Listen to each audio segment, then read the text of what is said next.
I'm Andrew Morrison, Chairman of Beef and Lamb New Zealand, but actually I'm a Southland farmer. I'm standing here in the rain today talking to you guys. You can hear the sheep in the background. I don't know if you can hear the birds chirping in the trees beside us. At the heart of this all, guys, I'm a farmer. These are really hard debates we're having.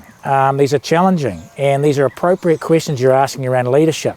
But let's go back to the core of all the people that are involved in this debate, be it the Chairman of BLNZ, Jim Vanderpoel, he's a farmer. Andrew Morrison, I'm a farmer in Southland Otago. I'm a sheep farmer, you can see my hoggets behind me. All of our board, not all of our board, we have 6 elected farmer representatives and 3 independent directors on the board of Beef and Lamb New Zealand. 2 of those independent directors have interest in farming.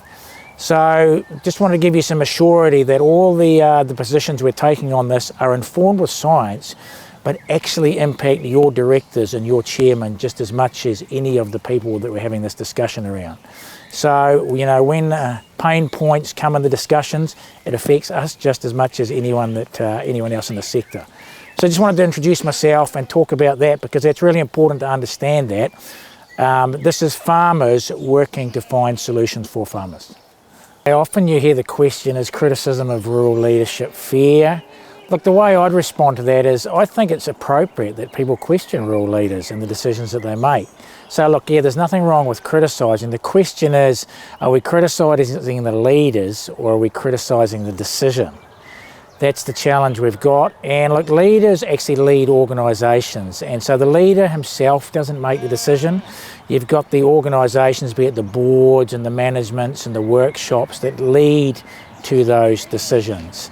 So if people want to personalise the response and say, oh, this leader doesn't understand what they're doing, be quite clear there's a bunch of processes that lead to that decision.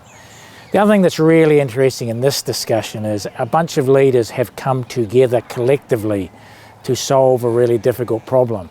So as criticising individual leaders, be well aware that it's not just the leader that's come up with the answer, it's the collective that has come up with the answer. You often get asked, what do you learn about leadership, in your time in the chair? Look, leadership is hard, and especially in times when there's pretty robust debates going on around things that we've never had to discuss before. Like climate change is a global challenge, and climate change for agriculture in New Zealand with such a unique profile is really unique. We don't have any templates to work off on this one. 48% of New Zealand's emissions come from agriculture. That's not 48% of the warming, but that's the emissions. If we want to look for a template, Ireland is the next closest country with about 34% of its emissions. Australia only runs 14% of their emissions being agriculture. So all of our challenges are quite unique to the debates we're having. What I've learned is it's really, really hard when you're trying to solve like a Rubik's Cube, and it's difficult. So what we did as a bunch of leaders is we came together as the Farming Leaders Group, 11 entities, to say this is really hard. What can we work collectively on to try and get a system that actually delivers on what we need to? A system that meets the targets but yet keeps our farmers remaining viable on the process. What I have learned, it's not always a popularity contest.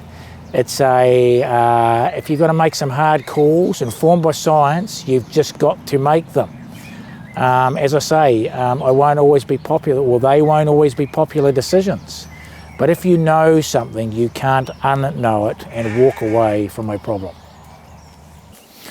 So just to give some context around Hauwaka Kinoa, it was the grouping of effectively the farming sector. The 11 organisations came together right across the meat industry, MIA, Beef and Lamb New Zealand, the dairy industry, DCANZ, BLNZ, Hort New Zealand, Irrigation New Zealand, Foundation for Arable Research, deer industry, apiculture.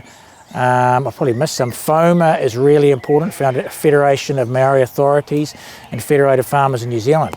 Really big problem is we decided we had to collectively come together, not fight amongst ourselves, but bring a unified voice to government to get a position that actually meets the needs of the whole sector.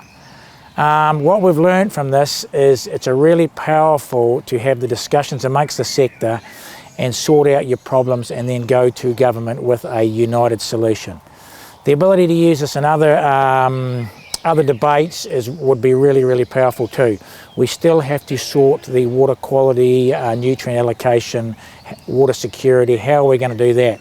I would see He Waka Noa, or the Farming Leaders Partnership model, as a really good model to work through that also.